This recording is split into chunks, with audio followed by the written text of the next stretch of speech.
Mabibilang na lang sa ating mga daliri ang mga araw na nalalabi upang pumasok ang taong 2026.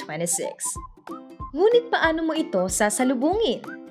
At ano ba ang natutunan mo sa isang taong nagdaan? An end-of-year reset isn't about judging how productive you were.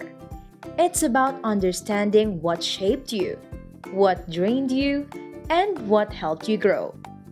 Ito ang ilang mga tips on how to reflect and prepare for the year 2026. Celebrate small wins. Maliit man o malaki, mahalaga ang bawat progress na nagawa mo sa taong ito.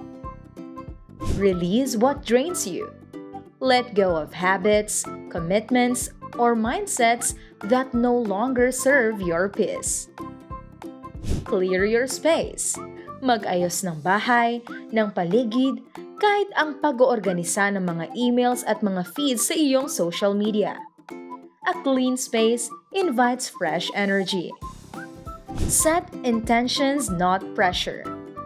Instead of strict resolutions, focus on how you want to be in 2026. A calm, confident, and healthy you.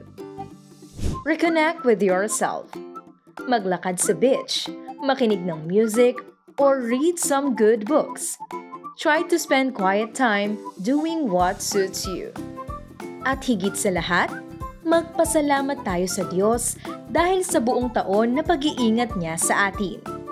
At sa buong taon na kapag tayo ay nagigising sa umaga at binibigyan niya tayo ng bagong awa at pag-asa. You can do it!